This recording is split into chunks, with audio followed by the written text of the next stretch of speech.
Nous sommes allés représenter le chef de l'État, son Excellence Alassane Ouattara, qui avait été invité par le Premier ministre David Cameron pour participer à deux événements importants à Londres. Le premier événement, c'était la réunion de ce qu'ils appellent le OGP, qui est le Open Government Partnership, c'est-à-dire qu'en fait, un groupement de pays qui militent pour la bonne gouvernance dans le monde et qui comprend actuellement 61 pays.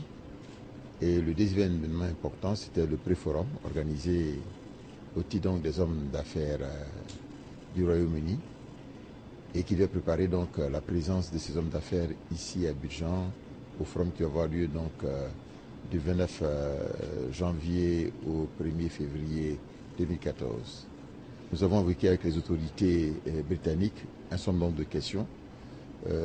D'abord, le problème des visas, qui est un problème important puisque, comme vous le savez, nos frères et sœurs sont obligés d'aller souvent dans le pays frère, donc à Accra, pour obtenir les visas.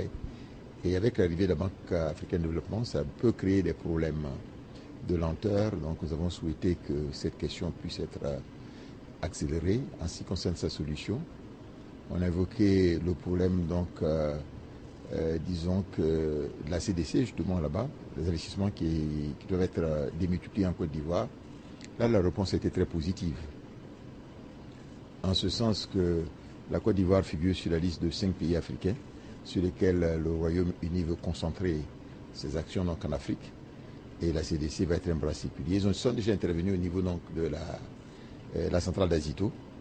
Et ils vont intervenir dans beaucoup des infrastructures, l'énergie, les mines, etc.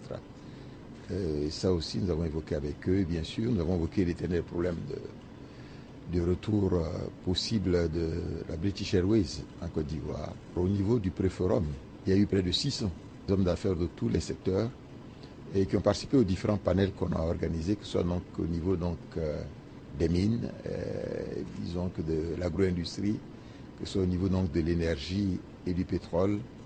Et le sentiment que nous avons tous eu quand on était donc là-bas, c'est que le Royaume-Uni est vraiment intéressé, notamment au niveau des sommes d'affaires, à la Côte d'Ivoire.